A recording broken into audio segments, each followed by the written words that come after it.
Hi, welcome to my new channel, Infinity Cubed, yet another maker vlog. I will apologize up front for the poor quality of this video and the utter lack of editing. I hope that the content will speak for itself and you can overlook the shortcomings in my lack of ability in post-processing. Today I want to share something with you regarding the famed Ryobi BT3000 or 3100 series table saw.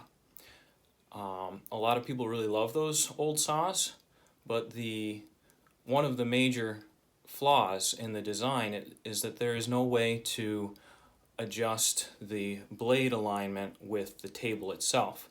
You can adjust the sliding miter table, you can also adjust the fence, but when it comes to the alignment of the blade with the table itself, there's just no built-in mechanism to do that. That's a problem for me because I look forward to building some sliding table sleds, other accessories that will rely on proper alignment. So I decided to dive into the saw, and without further ado, I'm going to try and show you what I did. You'll have to fill in the gaps yourself. I already put it together, already did the work, so I really don't want to take it back apart because fine-tuning it, that was tricky.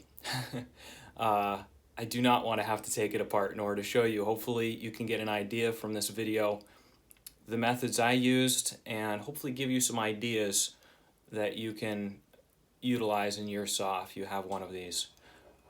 So let's have a look. Here is my table saw top. 2 minutes of intro. I am so sorry. Alright, here's my saw. All aligned. It had originally been about 35 thousandths out of alignment, and it was towed in towards the fence side. So trying to get the fence to even have that much wiggle room to it it just wasn't working for me. So let me flip this over. I haven't even got a camera mount yet. We'll flip this over.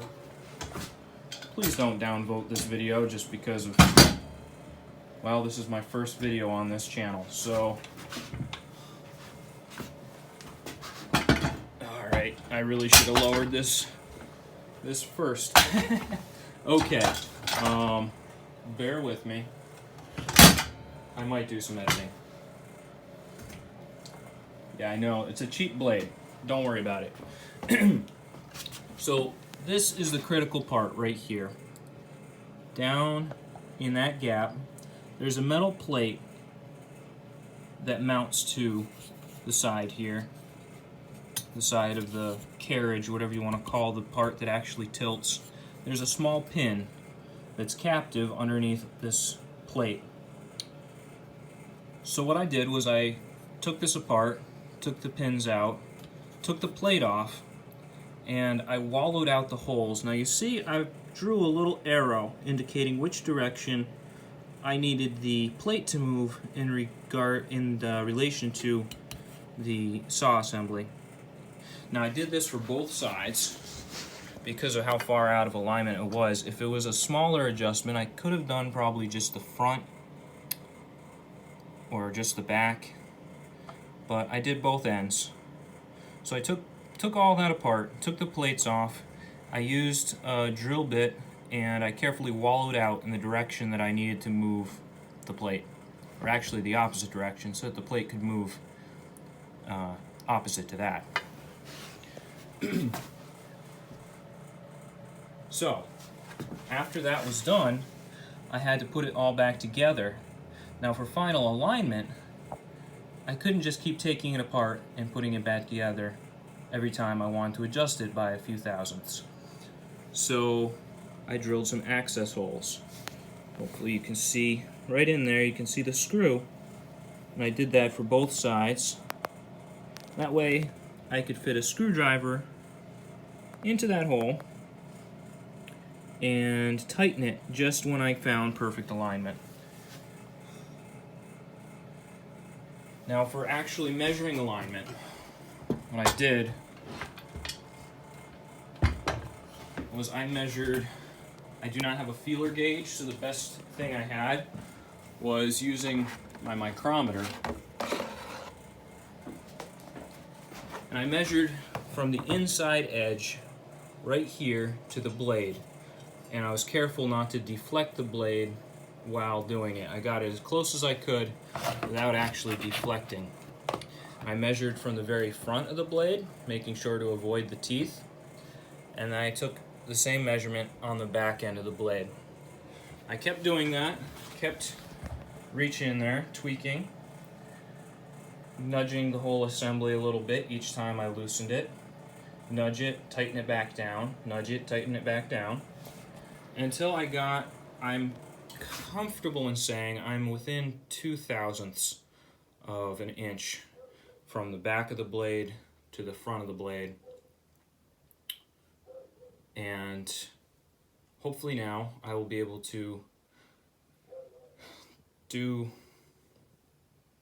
some high quality cutting on this saw. I'm sure that yeah, bear with me. None of this is scripted. This is all just off the top of my head. I hope that you can find something useful from this video. And if you've got one of these saws and you find yourself this far out of alignment, that it was, like I said, it was around 35 thousandths out of alignment. That was just too much to make up for with the other accessories. Hopefully this gives you an idea. The ideal position to adjust would have been the actual pivot point, but that would have required wallowing out the pivot point and then using something as a wedge. Anyways, this is one of the most boring videos I've ever shot. Maybe one of the most boring videos you've ever seen. If so, please give me a thumbs up and share. Don't bother subscribing because I don't know the next time that I'm going to upload a video. But I do hope this was helpful, and let me know if you give this a try in the comments. Thanks, have a great day.